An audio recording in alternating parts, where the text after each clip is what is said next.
Top Senate Democrats are hitting President Donald Trump over the future of Social Security as he gets set to address a joint session of Congress this week.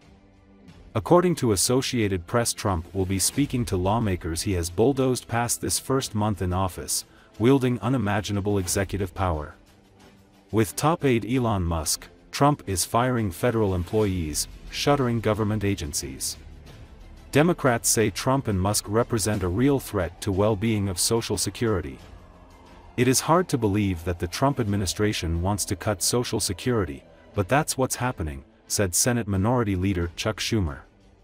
On the one hand, DOGE has cut 7,000 workers from Social Security, and on the other, Elon Musk says Social Security is the biggest Ponzi scheme of all time, he said. Trump enjoys the rare sweep of power in Washington, with the Republicans controlling the White House, the House, and the Senate, and he relies on political fear as well as favor to motivate lawmakers. With Musk having poured $200 million into electing Trump, the president has a ready patron whose vast political funds can influence any resistors. The American people should realize the Social Security administration is already at its lowest level of staffing in 50 years, said Senator Patty Murray of Washington. That's why fewer than 40% of people who call to talk to a Social Security agent get through to talk to someone, Murray said. That's why it takes, on average, 240 days to process a disability claim, she said. House Speaker Mike Johnson, who has positioned himself as a partner to the president, has said he's excited about what Trump is accomplishing in rooting out waste, fraud, and abuse to downsize government. Democrats, after their stunning rejection by voters, are slowly beginning to mount a resistance.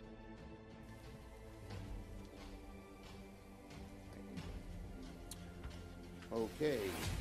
It is hard to believe that the Trump administration wants to cut Social Security. But that's what's happening. We're in a pincer move that shows just what they're up to. On the one hand, DOGE has cut 7,000 workers from Social Security, and on the other, Elon Musk says Social Security is the biggest Ponzi scheme of all time.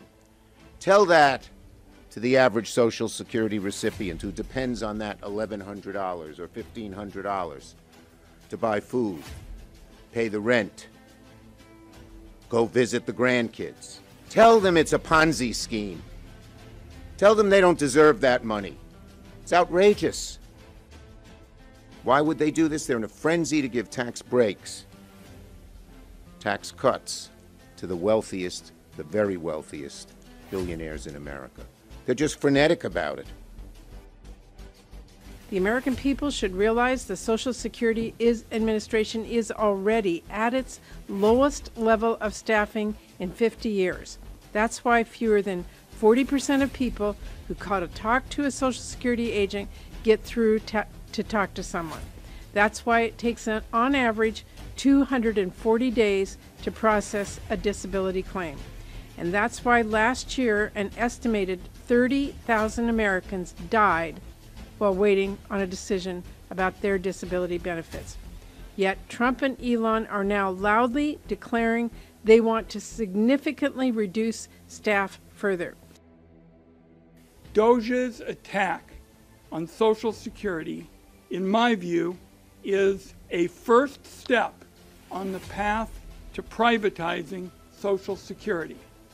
In just the past week, the DOGE appointed commissioner has taken the following actions: allowed DOGE unfettered access to Americans' health records, bank account information, and tax data, the Fort Knox of Americans' sensitive personal information, wiped out Social Security's most experienced employees, and continued to pressure more to resign when the agency is already at a 50-year staffing low, proposed shuttering field offices across the country and closing more than half of the regional offices.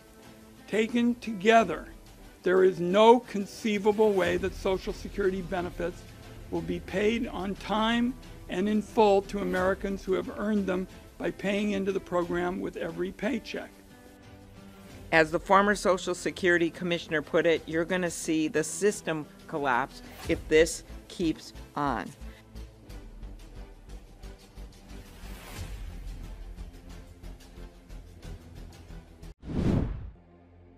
Canadian Prime Minister Justin Trudeau on Sunday stressed his continued support for Ukrainian President Volodymyr Zelensky and Ukraine.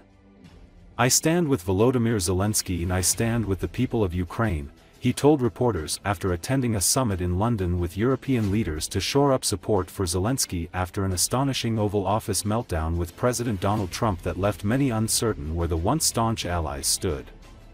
"I have continued to emphasize to him that Canada will always stand with Ukraine." According to Associated Press, British Prime Minister Keir Starmer said Europe must take responsibility for defending itself as world leaders met to discuss working together to stop Russia's war in Ukraine.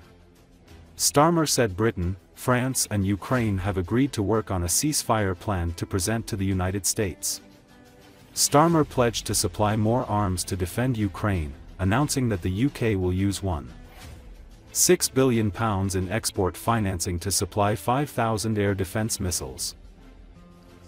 Obviously, I spent a lot of time with Volodymyr Zelensky over the past years. We had a great sit-down just last week when I was, a few days ago, when I was in Kyiv to talk exactly about how much Canada stands with Ukraine unequivocally and always, and how much we stand and support him personally as a president, as a leader, as someone who has devoted himself to protecting Ukrainians and indeed protecting the principles and rules that underpin all of our democracies. I have continued to emphasize to him that Canada will always stand with Ukraine. On Friday in the Oval Office, President Zelensky pointed out in so many words that Vladimir Putin is a liar and a criminal and cannot be trusted to keep his word in any way, shape, or form, because he has demonstrated time and time again that he will break any agreements.